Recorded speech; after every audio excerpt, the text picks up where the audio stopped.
morning. Happy Tuesday. Welcome to Connection, coming to you from Spirit and Truth Sanctuary. It is also Valentine's Day today, and we're going to be talking a little later on about the importance of being your own Valentine first and foremost. But first, we're going to go through our daily devotion from our Fully Awake 365 book.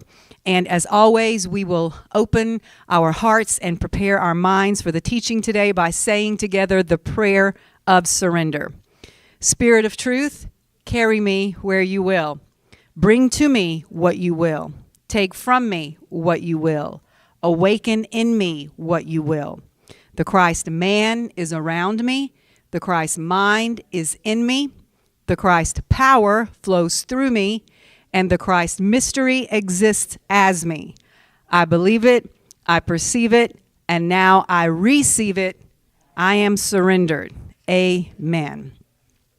Okay, the theme in our devotional book for the month of February is redefining my spiritual practice. But in honor of it being Valentine's Day, we're going to take a little break from that and talk about love. So specifically, the greatest love of all, according to Miss Whitney Houston, may she rest in peace, which is learning to love yourself. Today's title of the devotion is The Experience of Me, and we will read together now the affirmation. Today, whether I am married, dating, or single, I will allow myself the experience of loving who I am. Where I go and who I am with may change over my life's journey, yet I will always be with me. This Valentine's Day, I choose to experience the highest version and best expression of me. Okay, yeah, amen. We can say amen to that. Okay. So one of the most important lines in that affirmation to me is, where I go and who I am with may change over my life journey, yet I will always be with me. Have you ever heard the statement when sometimes people will say, wherever you go, there you are? And if you're just listening on a surface level, that seems like almost like a dumb statement because it's very overly simplistic and obvious. Well, of course, wherever you go, there you are, duh. But listen to it when I shift the emphasis to this one word. Wherever you go, there you are. Which means there's absolutely nowhere you can run or go or travel to get away from yourself, from you. Which is why the relationship you have with yourself and the level of love you have for yourself is vitally important. I also heard someone say once that you're the only person who is going to be present at every major event and turning point of your life. And that's so true. Even if you've got a big family or even if you have a lot of lifelong friends, there's no one person that's going to be able to be with you at every single moment of your life except yourself, but you. So why am I making such a big deal about this? Because whether we realize it or not, that fact has a lot to do with how we view love. Your eyes are the only eyes you'll ever look through to see the world around you. Your unique personal filters are the only lens through which you will ever experience life. So what does that have to do with the way we experience love? Well, when you tell someone you love them, now stay with me here, what you're really saying is that you love the way you feel when you're with them. You love the part of you that they bring out, or the version of yourself that you are when you're with them, because that's all you can truly ever know. You think you know other people, but all you actually can feel is what's inside you. You are experiencing it through your own eyes, through your own filters, through your own lens. When you tell someone you miss them, what you're missing is the feeling of their presence. But where is that feeling located? Inside you. So what you're actually missing is the you that you are, or the you that you experience when you're with them. So that concept is a little difficult to grasp at first. I know it was for me.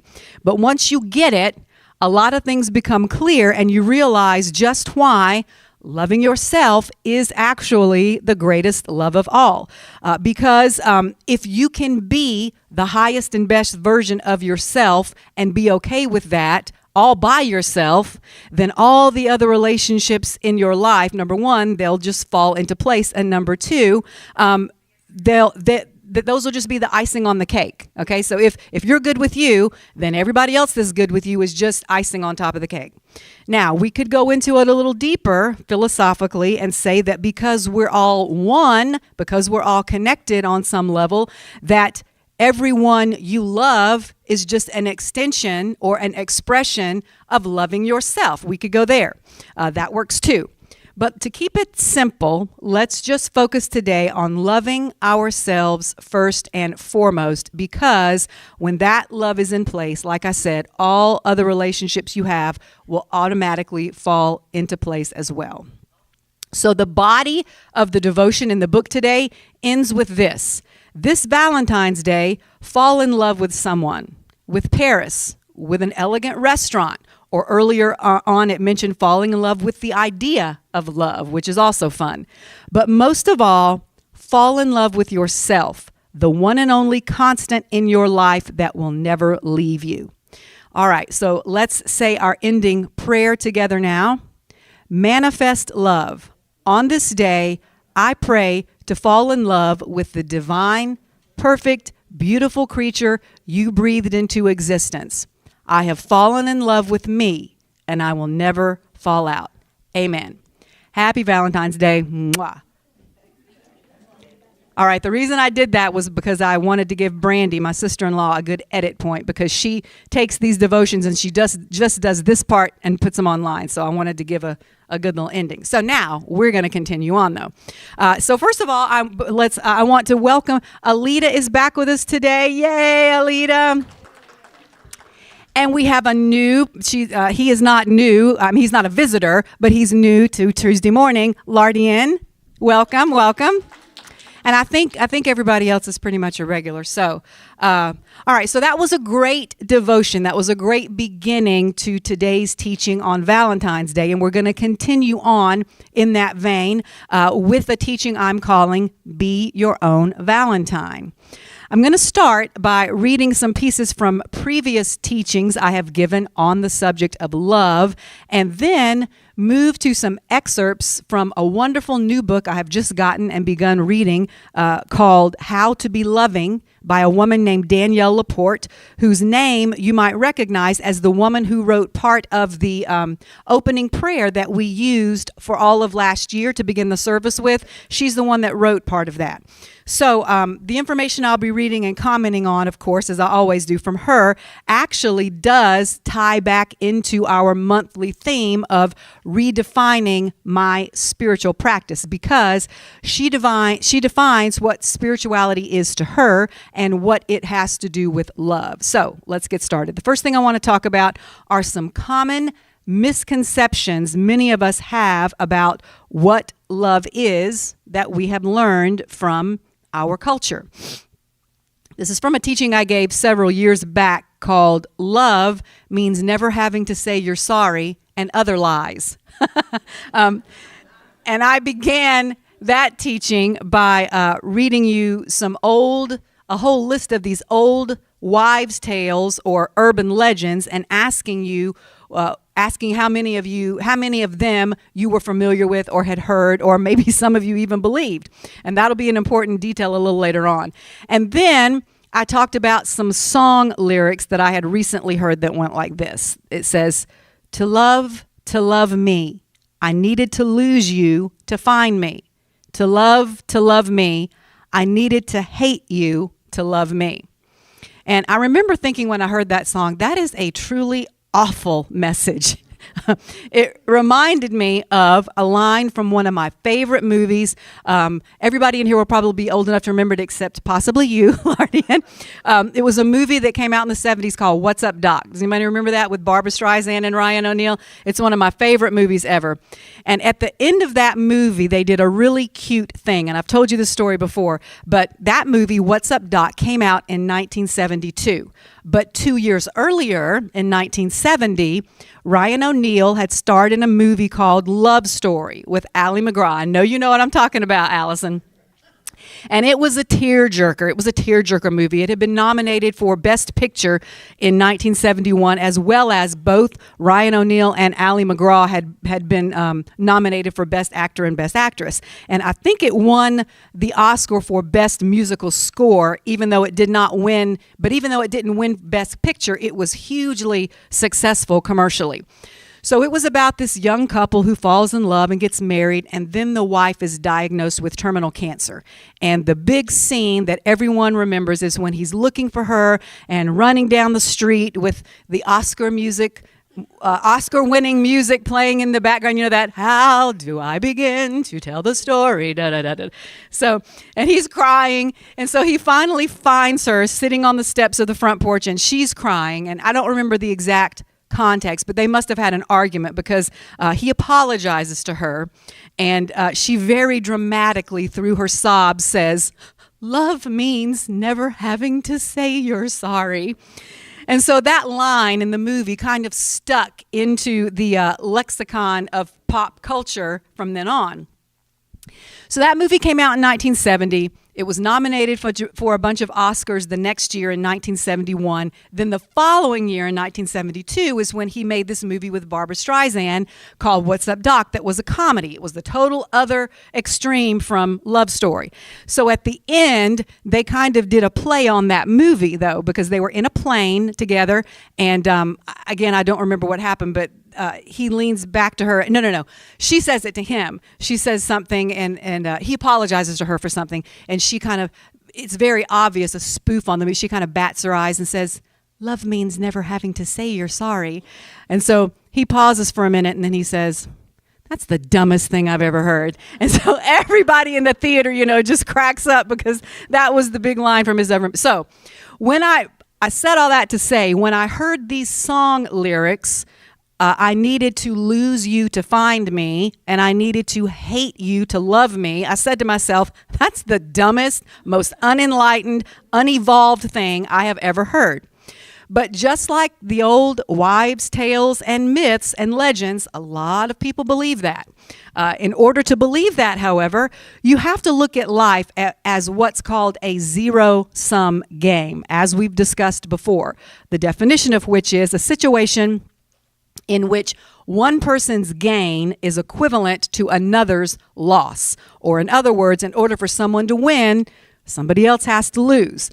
This I needed to hate you to love me attitude. That way of thinking is born out of a scarcity mentality, where the basic premise is there's only so much love to go around, rather than the abundance mentality of there's an endless supply of love. You can either think one of two ways, and you get into that scarcity mentality of where I've got to hate you to love me, when you think that there's only so much love, so if I have any for me, there's none reserved over here for you. You have to be coming from that all or nothing stance and mindset in order to make statements like that. Like, I needed to lose you to find me. I needed to hate you to love me. On the surface, those statements might seem like they're empowering, but they are anything but. Because what they're implying, one of the things they're implying, is that two opposing ideas cannot be true at the same time. And we at Spirit and Truth Sanctuary obviously know that is not the case. So, going on. Reactive people that react, tend to get worked up and excited about what they are against.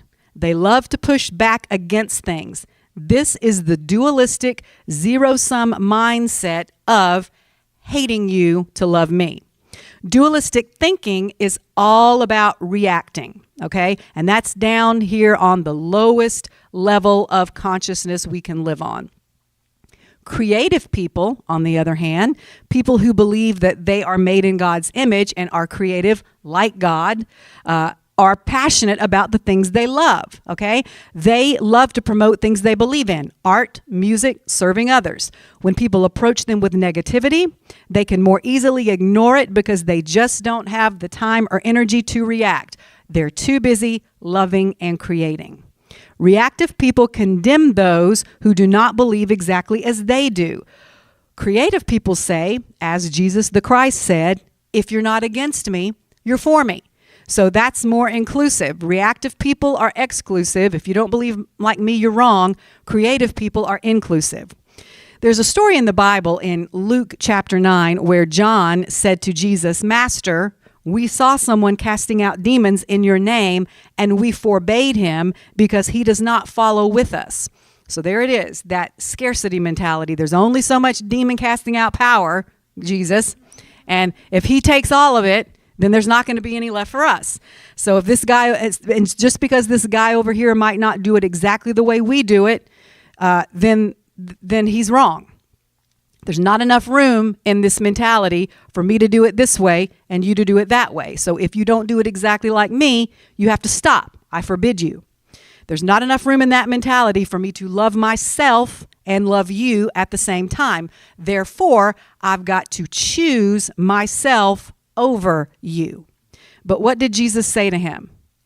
Do not forbid him, for he who is not against us is on our side.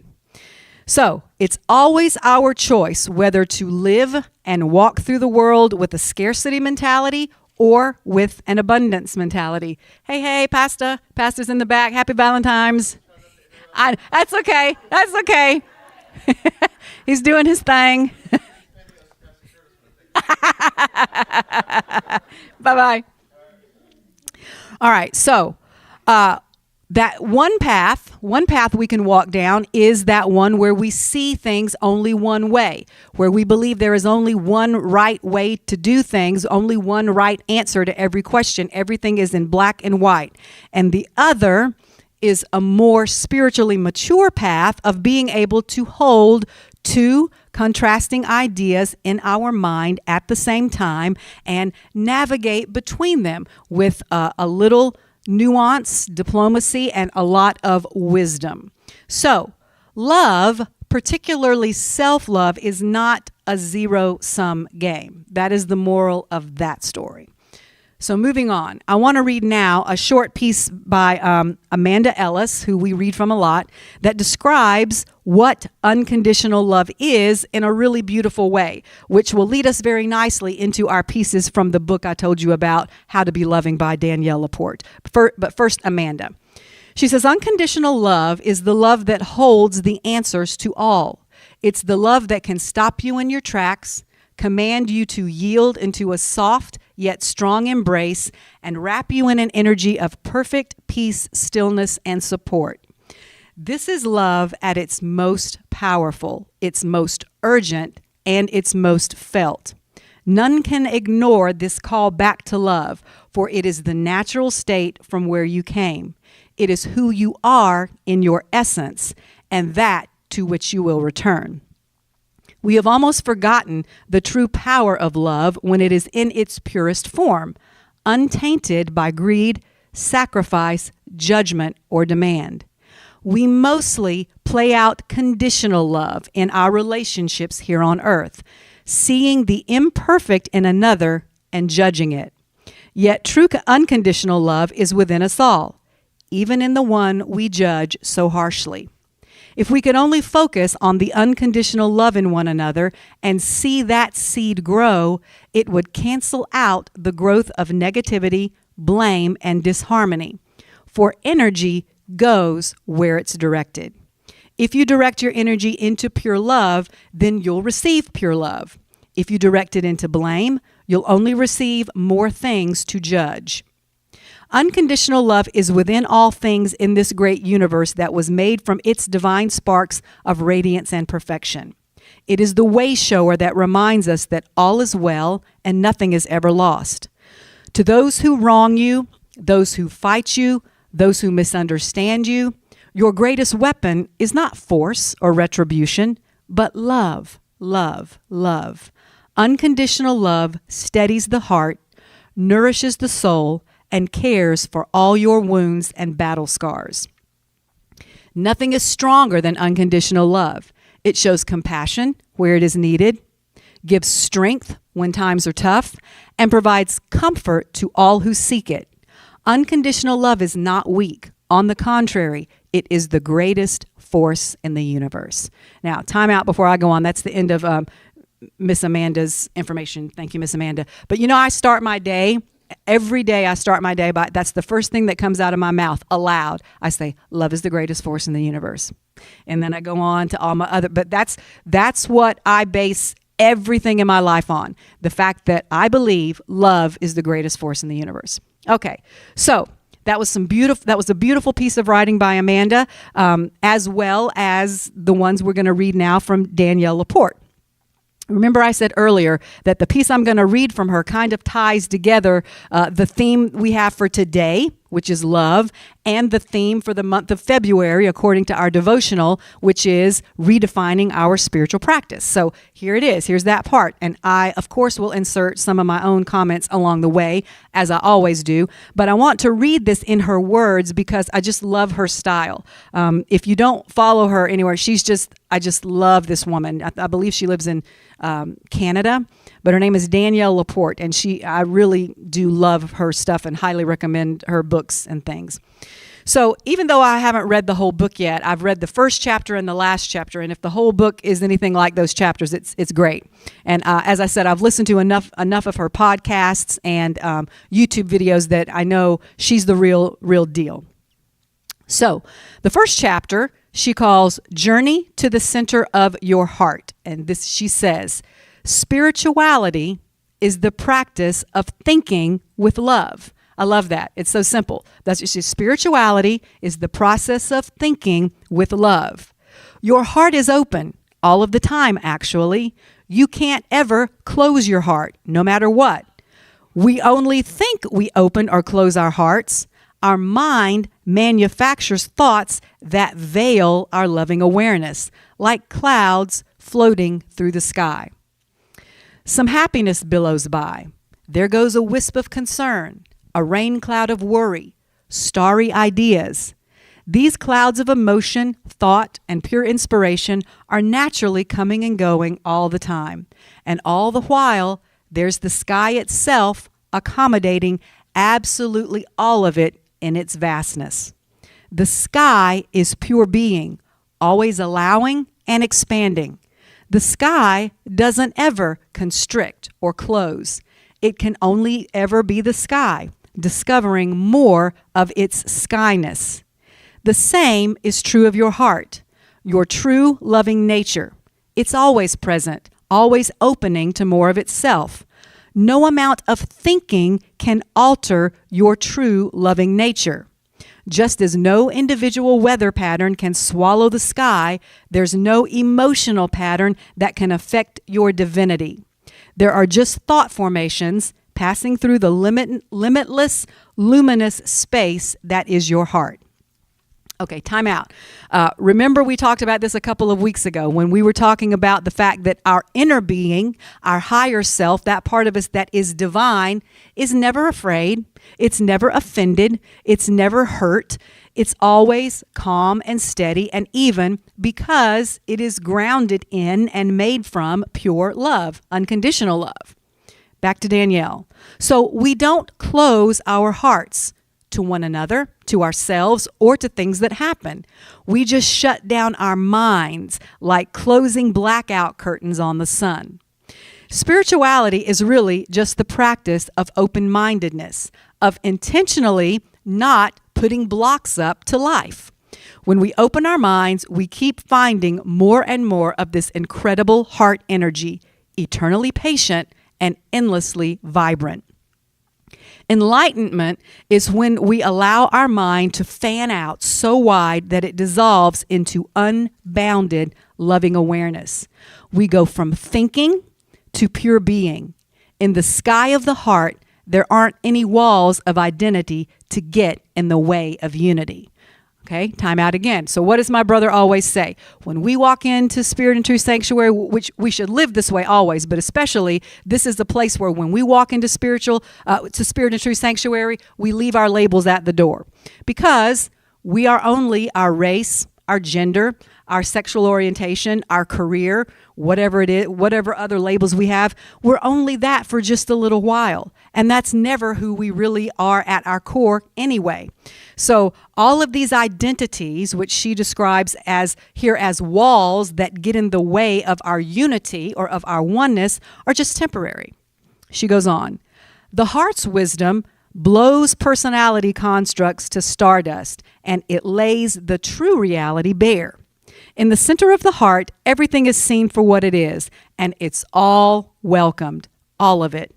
That's true love. That's divine love. So I want to add right here something that I borrowed from Andrew Martin. He says, when he's talking about emotions and thoughts and things, he says, everything is welcome, but only love can stay. And that's a choice. That, in a nutshell, is the purpose to me of having a spiritual practice.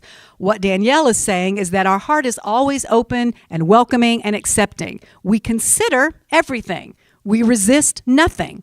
But we choose the things that can stay and the things that we bless and send on their way.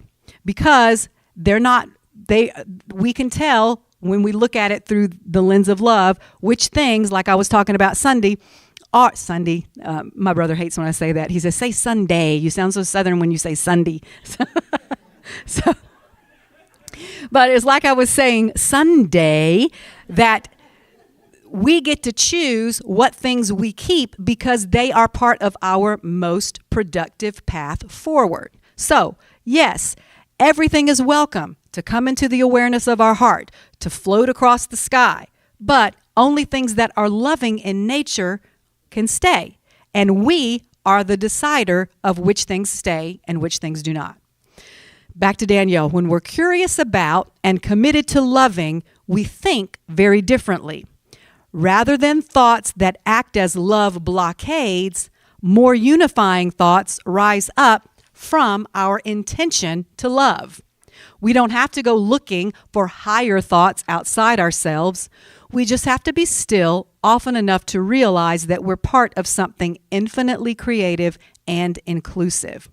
And then she repeats her opening statement and expands on it a bit. She says, open-mindedness, spirituality, is the practice of thinking with love. And we can effectively train ourselves to keep returning to love via our thoughts. First, we refer to our heart for the best way to proceed. Then we recruit the mind to support the heart. So many people, we've talked about this over and over, do it the other way around. They think, they get what they think is the logical solution, and then they try to get their heart on board. That's not how I live. You can live like that if you want to. I always go with my heart first. This is what it means to have, this is what she says. She apparently agrees with me. First, she says, this is what it means to have our priorities straight. First, let the love flow. Then direct that love with your intelligence. This is divine order. Wow, I love that so much. I love that so much. When we think with love first, we form fewer conclusions about who's worthy or unworthy, what's right versus what's wrong, or whether it's too late or right on time. Love sees the perfection in the person and in the moment, and then proceeds from that expanded awareness. When you open your mind to see what's really going on with a person in any situation, the beautiful parts become more evident. Insight begins with the desire to truly know what's going on. It can be as simple as pausing in the middle of an emotionally heated moment with someone and thinking, I wonder what they're experiencing now. That is an act of love. All right, so as we've talked about so many times before, put yourself in the other person's shoes before immediately jumping to blame or judgment. That's what she means when she says we should think with love, and that is a big part of any spiritual practice. Now she goes into how to do this. When we live more reflectively, we operate less reactively. with every meditation or earnest question, with each honest prayer, given blessing, or intimate conversation that we have with ourselves or another, the heart gives us confirmation about how massively beautiful life really is. The heart will always choose to focus on what's working. All right, so I love that too. What's the big question we always talk about asking ourselves?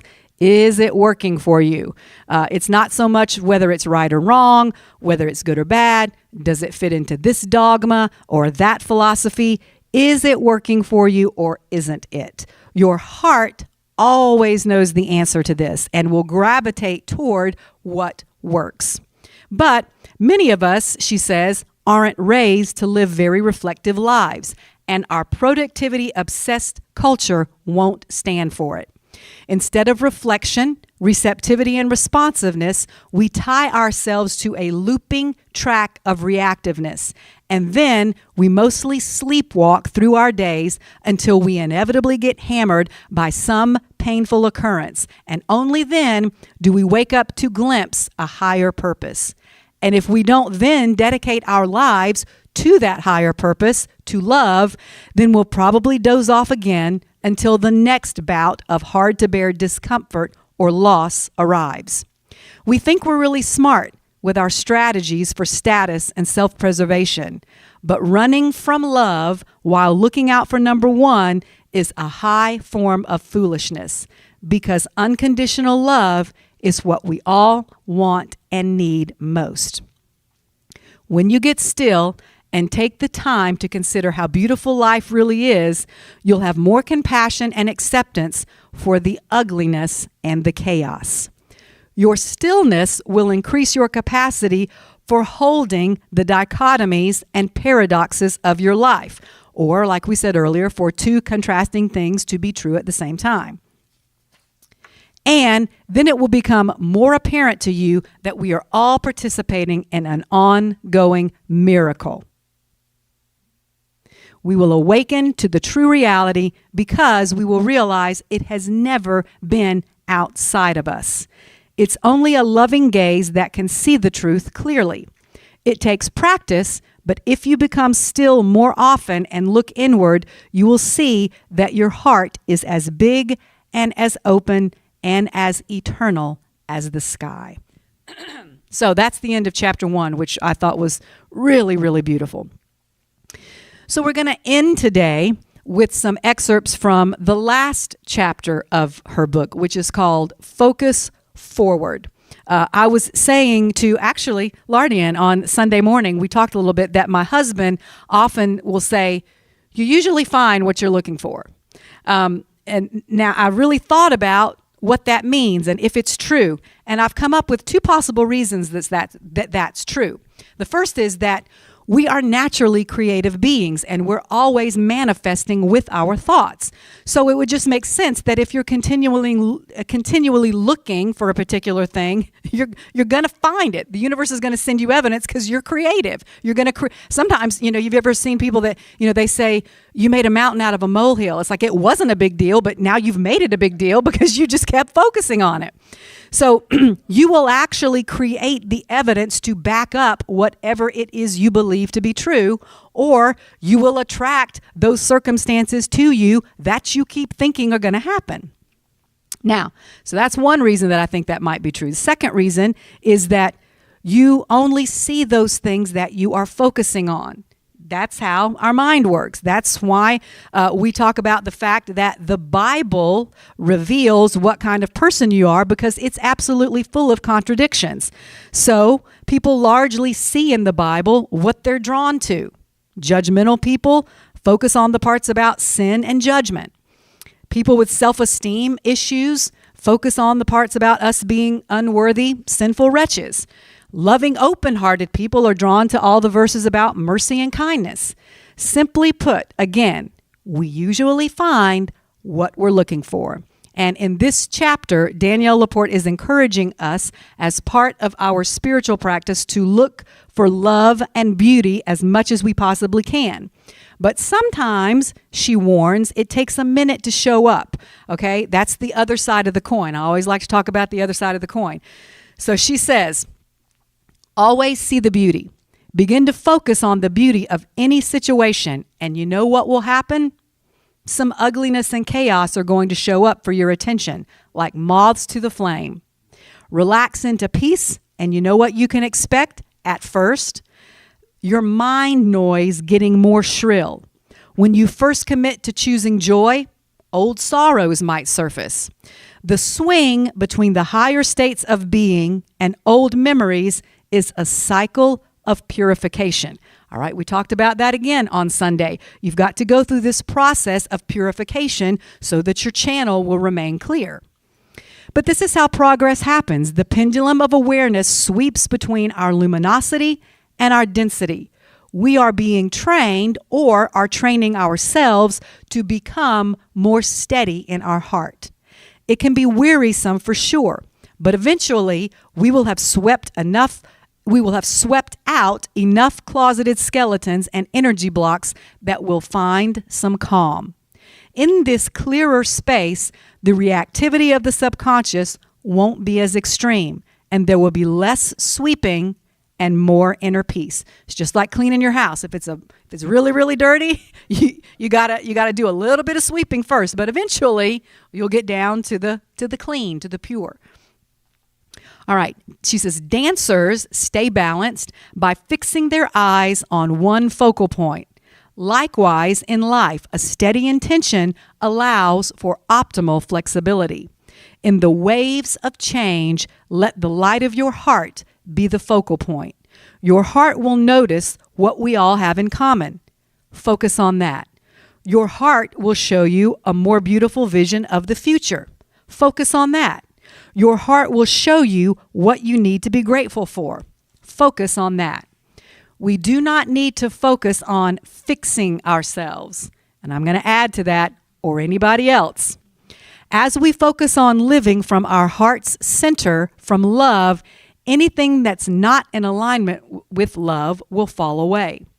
None of us are in need of more judgment or fault finding. Stop looking for the reasons that people and things are less than acceptable.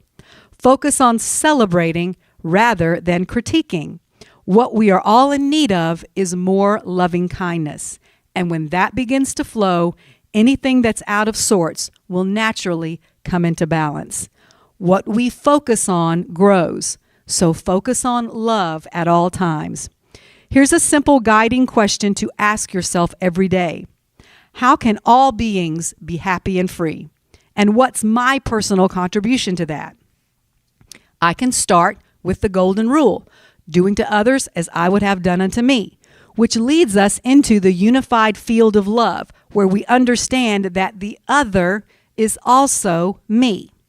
A strong mind focuses forward by seeing the beauty in every situation.